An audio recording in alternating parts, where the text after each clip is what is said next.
Peace of mind. That's the selling point for funeral homes that can encourage customers to pay in advance for the day their loved ones finally say goodbye. It's called pre-need, but as Fox 5 I-Team reporter Randy Travis discovered, a scandal in one Georgia county over pre-need funeral money raises questions about how much the state is really protecting consumers, Randy. That's right, Courtney and Russ. Yeah, how many years do you think the state of Georgia should let a funeral home owner get away with ignoring the rules? 1 year?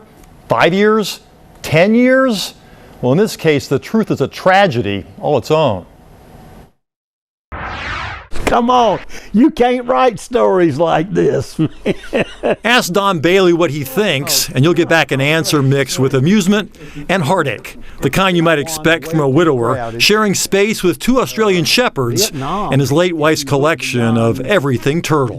Why cry? Ain't nothing I can do. Who am I going to fight? The state of Georgia? The crying actually started long ago, in 1991, when a car accident killed 12-year-old daughter Rebecca and left wife Sharon an invalid for the next 25 years. A year before she died, Don prepaid for both their funerals at Bridges Funeral Home in Jones County. Sharon was buried with no issues. Don's will be a different story. It is a shock when a police officer looks at you and tells you you're a victim. That, like somebody throws cold water on you. Holy smoke. I'm a victim. Early last year, the Jones County Sheriff's Office launched an investigation into whether Bridges Funeral Home stole pre-need money. Owner Jerry Bridges would eventually be indicted on 44 counts of theft by conversion. How much money? Probably right around $250,000.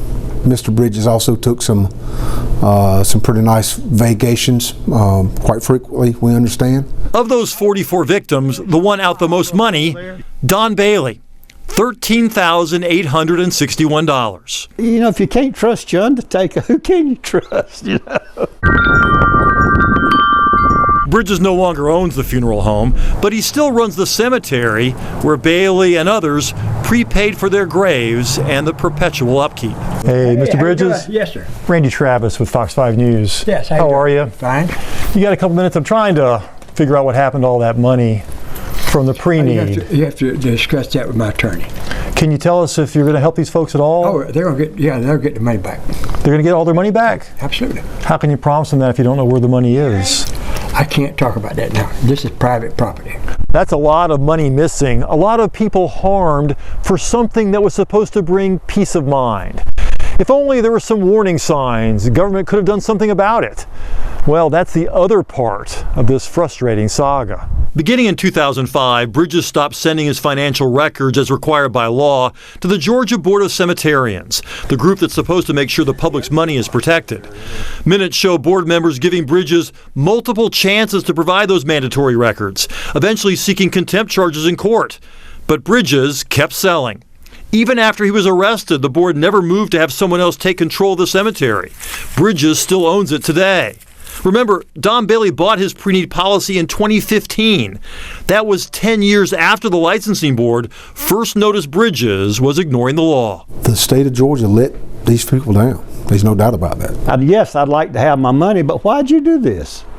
Come on, give me a reason. No one from the board ever alerted the Jones County Sheriff's Office or the DA about Bridges. But Cemetary and Board Chairman Richard Parker refused to share any blame, instead pointing the finger at the Attorney General's office, who advises the board on what it can do. I blame all that on the AG's office, and I hate to throw them on the bus, but they're in charge of that Bridges mess. But as far back as 2008, the AG offered the board the option of putting Bridges in receivership, effectively removing him from the business. The board chose not to. Chairman Parker could not explain why. They should have done something. You know, give us a heads up. Don't sell no more of these policies, Don. Don't buy that. And I would have listened.